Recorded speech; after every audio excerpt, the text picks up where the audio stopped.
Hey everyone, it's Paula. I'm back with another video, and this one is extremely sad. This is the face of a 35-year-old woman who was brutally murdered. She was also 5 months pregnant. I'm going to include a news clip and we'll come back and we'll discuss it some more. Police took every precaution Sunday night, working under a tent to detect, preserve, and collect every piece of evidence that could lead them to the man they believe viciously stabbed Jennifer Irigoyen to death. The 35-year-old real estate agent was just steps away from her apartment door. I'm still shocked. Lisa Ramos, her landlord, says the murdered woman moved into an apartment at 6080 Myrtle Avenue about a year ago. She had been living alone, but that was about to change. Police say Irigoyen was about 5 months pregnant. Ramos says she can't imagine why someone would want her dead. She's a sweetheart. She was a sweetheart. Really, really nice girl. Really, really nice. Police say Irigoyen was inside the vestibule of the apartment building around 1 o'clock Sunday morning. Someone attacked her, stabbing her multiple times in her neck and torso.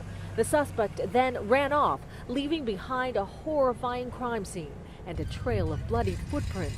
Police are reviewing surveillance video while they search for the suspect and his motive for murder.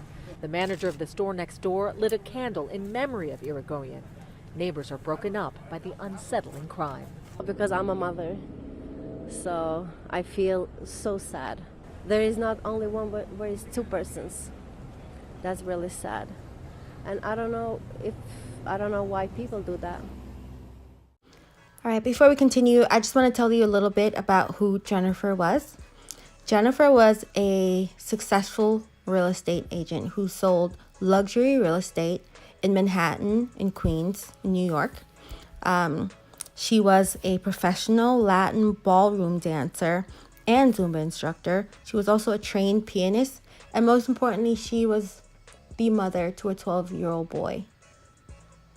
This woman had everything to live for.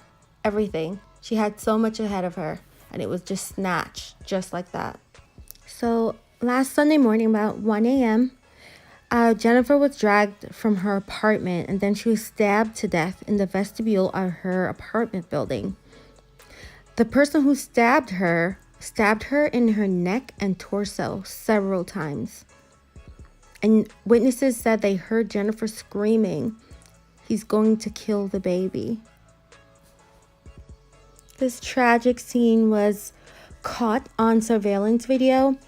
The superintendent for the building actually said that the attacker seemed to have been targeting Jennifer's stomach. An eyewitness who is also a resident of the same apartment building claimed that he saw Jennifer being dragged down the stairs and hanging on to the hallway for dear life. He also said that he saw her at the bottom of the stairs bleeding out, and she had her little dog next to her, and the dog's feet were soaked in blood. And authorities are saying that Jennifer had defensive wounds all over her hands because she was fighting off her attacker. She was fighting for the life of her child and herself. She was, again, 5 months pregnant. So this same eyewitness claimed that he tried to get Jennifer to name her killer because Jennifer was still alive after being stabbed multiple times. He asked her, "Do you know who he was?" She kept nodding her head yes and waving her arm, according to the eyewitness. He kept telling her to hang on because help was coming, but unfortunately, Jennifer did not survive the attack, and neither did her 5-month-old unborn child. Now, as soon as I heard the story of a pregnant woman being stabbed to death, I immediately thought that this was a domestic incident. And the police are investigating this as a domestic incident. Thankfully, there was surveillance video.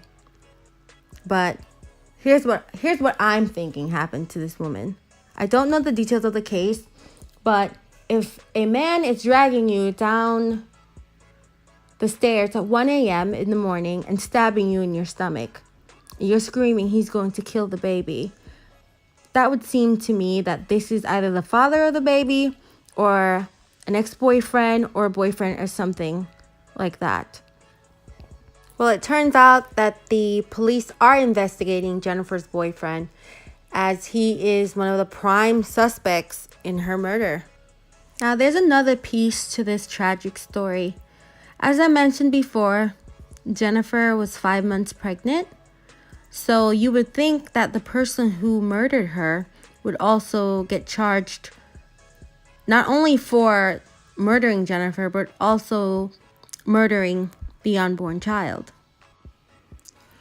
Recently in New York, where this crime took place, there was a new bill signed. It's called the Reproductive Health Act, RHA. It's a new bill that was signed by Governor Andrew Cuomo.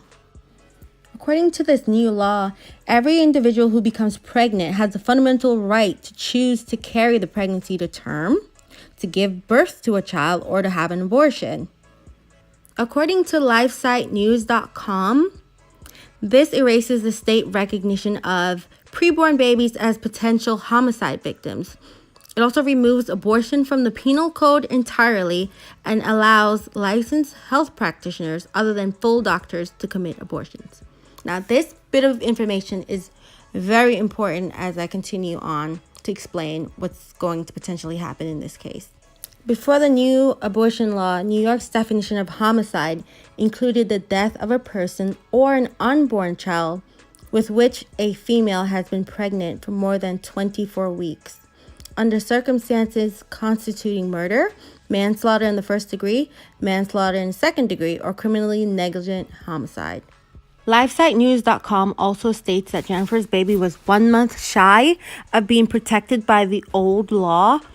And also under the new New York law, preborn babies are completely unprotected, which means that not even preborn babies killed in the 3rd trimester would be recognized as murder or manslaughter victims. So someone brutally murders this woman and her unborn child, and possibly this person will not face any charges in reference to the death of the unborn child. Am I interpreting this correctly? Is this the law? Because if it is, this is outrageous. Absolutely outrageous.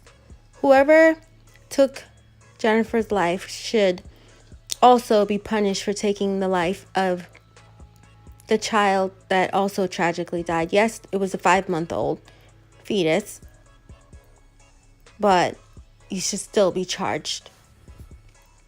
I just want to say rest in peace to you, Jennifer, and rest in peace to your unborn child.